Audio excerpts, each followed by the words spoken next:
अस्सलामुअलैकुम दोस्तों, फ़नकार ग़ुलाम हुसैन उमरानी जो एक वीडियो काफ़ी सोशल मीडिया ते वायरल है, जैमें हू मुमताज़ मोलाई जी शायरी गुनगुनाए उन सां छेड़छाड़ करे रहियो आहे। चवण जो मक़सद त ग़ुलाम हुसैन उमरानी मुमताज़ मोलाई जी शायरी सां मश्करी करे रहियो आहे।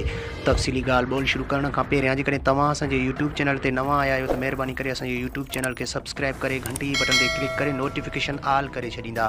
सब्सक्राइब करण सां अव्हां जो को बैलेंस कोन वेंदो, पर असांजी काफ़ी हौसला अफ़ज़ाई थींदी ऐं तव्हांखे बि वधीक वीडियोज़ ॾिसण वटां मिलंदा। हलूं था पंहिंजे मेन टॉपिक तरफ़। त ग़ुलाम हुसैन उमरानी वक़्त जो बेताज जो बादशाह हो। जलाल चांडे खां पोइ ग़ुलाम हुसैन उमरानी खे हद खां वधीक शोहरत मिली।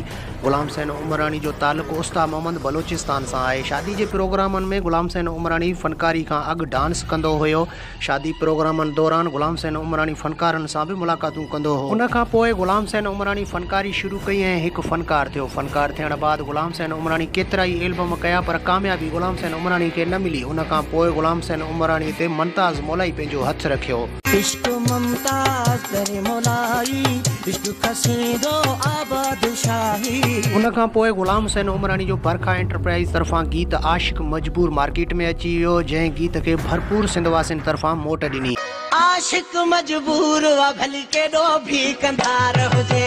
तंहिंखां पोइ ग़ुलाम हुसैन उमरानी यकतारे ऐं चपड़ी जो बेताज जो बादशाह सॾिजण लॻो। शोहरत मिलण बाद ग़ुलाम हुसैन उमरानी पाण खे ऊचो सम्झण लॻो। चवण जो मक़सद त पाण खे मथां सम्झण लॻो, तकबर ऐं गुरूर में अची वियो।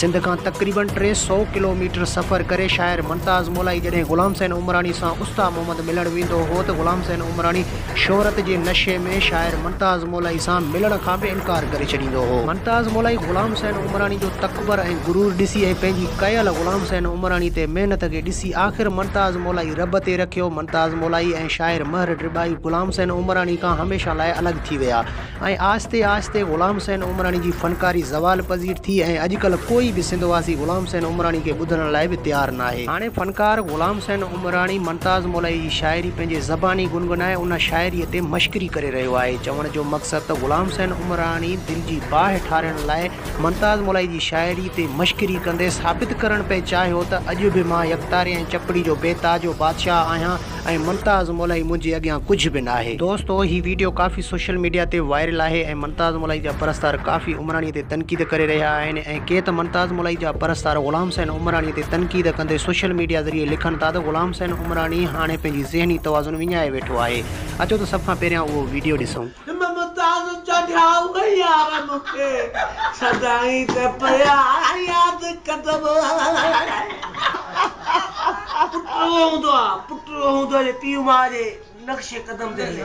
वधीक वीडियोज़ ॾिसण लाइ असांजे यूट्यूब चैनल खे सब्सक्राइब करे घंटी बटन ते क्लिक करे नोटिफिकेशन ऑल करे छॾींदा। सब्सक्राइब करण सां अव्हां जो को बैलेंस कोन वेंदो, पर असांजी काफ़ी हौसला अफ़ज़ाई थींदी ऐं तव्हांखे बि वधीक वीडियोज़ ॾिसण वटां मिलंदासीं नए वीडियो में। तेसिताईं अल्लाह हाफ़िज़।